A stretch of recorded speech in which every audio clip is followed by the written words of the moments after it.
12:44 p.m., high above the rugged, rain-soaked Indian state of Manipur. A Boeing 737 is doing something physically impossible. It's traveling at Mach 1.02 at low altitude, over 780 miles per hour. That speed rips a commercial airliner apart. It shreds the aluminum airframe entirely. It kills everyone inside before they even hit the ground. But that impossible, suicidal velocity is exactly what the pilots of Indian Airlines Flight 257 just reported to air traffic control. They claimed they covered 13 nautical miles in 60 seconds, a mathematical absurdity, a blatant, verifiable lie transmitted over the radio. And exactly 6 seconds after the automated alarms start screaming in the cockpit, the aircraft ceases to exist. How does that even happen?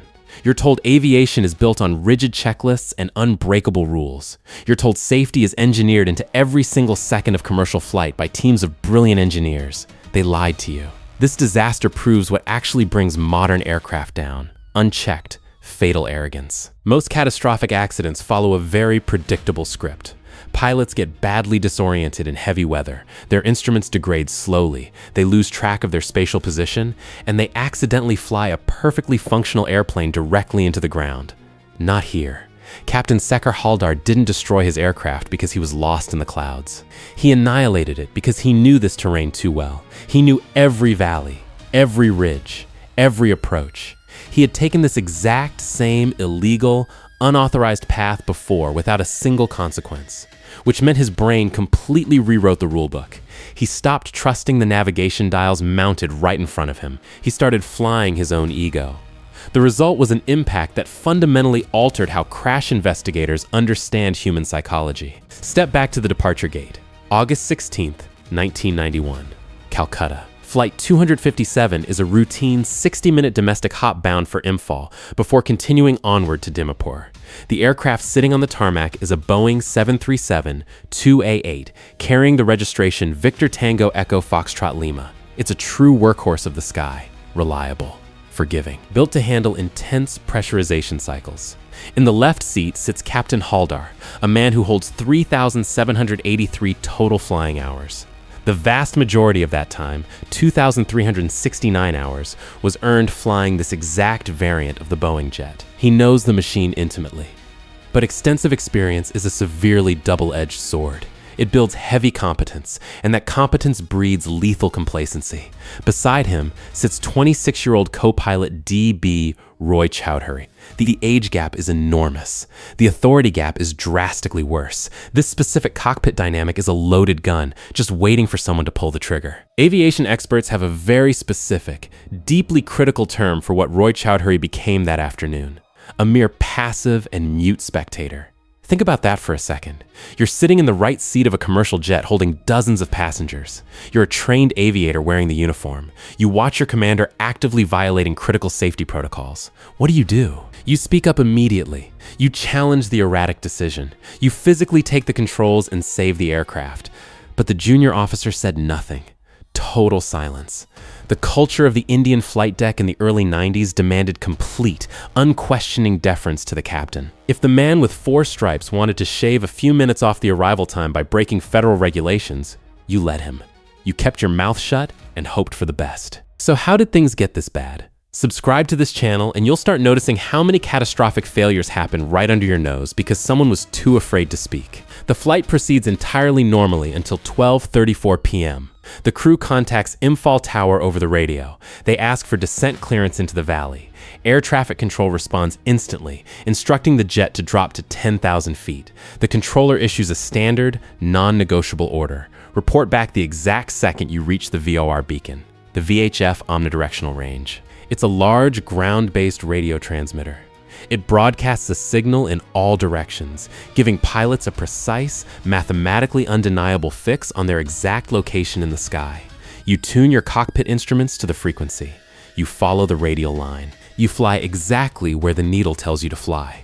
It wholly removes human spatial error from the equation. But the commander has zero intention of flying the full approved procedure. He thinks his intuition is better than the math. To understand why abandoning the instruments was so lethal, look at the geography of Manipur. Imphal Airport sits at the bottom of a bowl, fully surrounded by jagged, unforgiving peaks. The official approach procedure is a wide, sweeping, heavily monitored arc. It keeps you high above the granite walls. It gives you time to configure the wing flaps, drop the landing gear, and bleed off airspeed safely. It's deliberately slow, extremely conservative.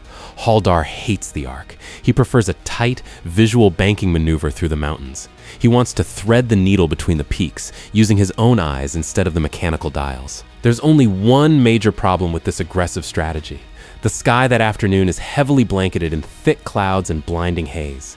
Visibility is destroyed. The mountains are hiding. 12:38 p.m. The magnetic tape spinning inside the cockpit voice recorder captures the exact moment the disaster locks into place. The captain leans forward and looks out the left window. He stares directly into a solid, impenetrable wall of white mist. And he speaks to his first officer with total confidence. This is one hill, that is another hill, and in between the two. He's pointing at phantoms. He can't see the terrain at all. He's relying on pure, unverified muscle memory, guessing his altitude and spatial orientation based on his historical track record of getting away with it. He creates a fictional map inside his head, mapping out valleys and ridges that are wholly obscured by the storm. And then he sells that dangerous fiction to the ground controllers listening miles away. The crew hits the transmit button. They tell Imphal Tower they're 12 miles inbound and rapidly approaching the radio beacon. Here's the terrifying reality. When that radio transmission goes out, Flight 257 is actually 15 nautical miles southwest of the beacon, 28 kilometers away from where they claim to be. The controller sitting at the desk writes down their reported position. He trusts the crew implicitly. He has no radar screen in this region to independently verify their location. He's entirely dependent on their professional honesty, and they're lying directly to his face. Why? To skip the mandatory holding pattern. To get on the tarmac faster. To prove they own the sky. They fabricate their coordinates, effectively telling the ground their heavy jet is breaking the sound barrier just above the tree line.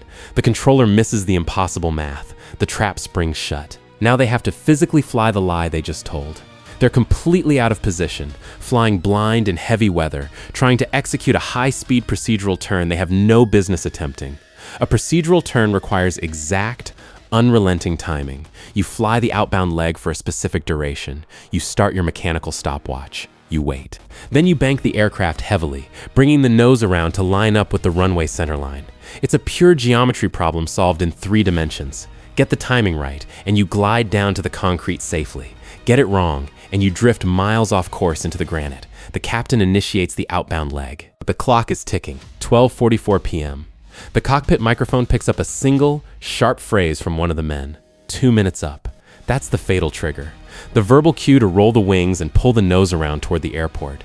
Haldar throws the heavy jet into the turn. The aircraft rolls hard. The twin engines roar as they dig into the heavy, moisture-laden air.